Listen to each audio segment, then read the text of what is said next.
Good evening. I'm Harry Kieling, and on behalf of the Alaskan Aviation Safety Foundation and Alaska Public Media, welcome to Hangar Flying. Our guest this evening is John Wight, who is a professor of aviation technology at UAA. John grew up in South Africa in truly a family of pilots, father, grandfather, brother, and John has what I can only describe as an incredible resume. He went into general aviation in all of its phases, including charter, and he's got over 7,000 hours of flight instruction. He was also in the South African Air Force, where he flew the Harvard, or what we often refer to as the T-6. He flew Big Iron, 707, 727, 737, 747, amongst others. And after a break of 7 years, he came back to South African Airlines and then Korean Air. It was at this time he came to Alaska and decided to stay. He subsequently became chief pilot and director of operations for Evergreen. Finally, John became a aviation professor at UAA, where he is today. Welcome, John.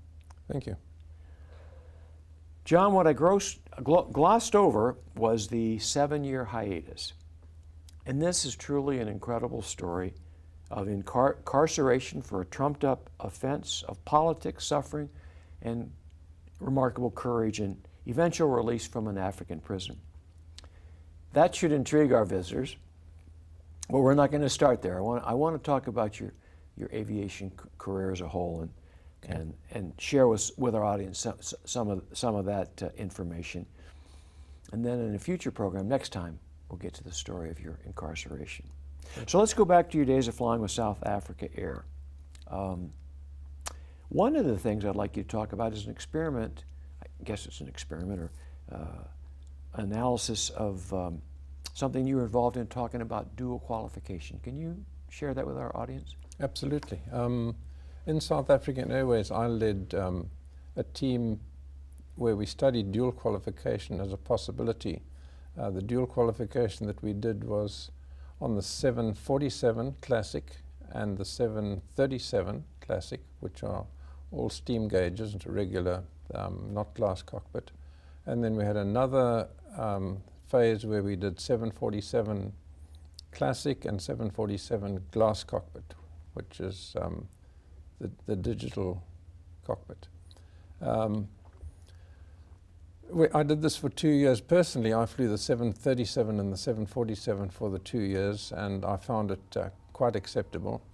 But the end of the experiment, if I start off there, the parameters that I put in there were that the person has to be capable of flying both types and willing to fly both types. And so at the end of the day, there were people that were incapable of flying both types, just from a pilot ability, if you like. And there were people that didn't want to fly both types, so the whole project was abandoned.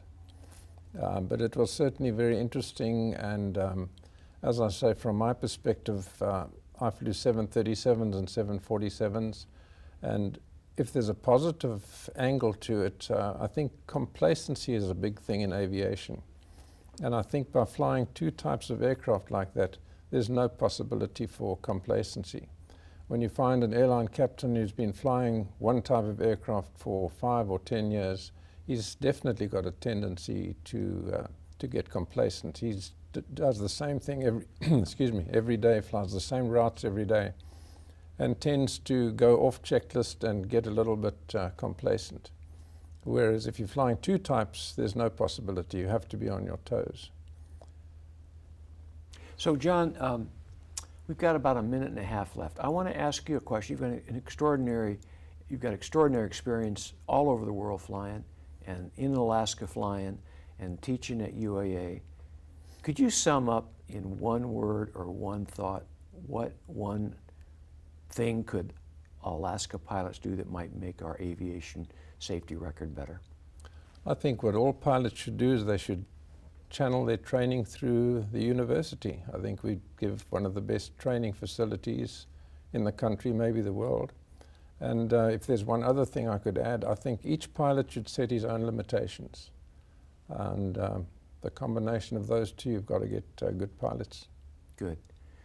Well, thank you for that. And ladies and gentlemen, I would encourage you to, and I do each show, but I would really encourage you to tune in next time.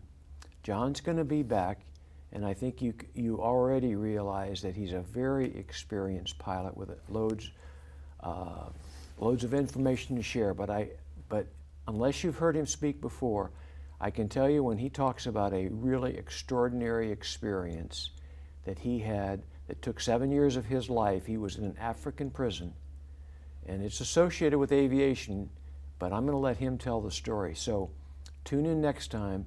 John Wight will be back with us and tell us a story, a truly incredible story. Until next time, fly safe.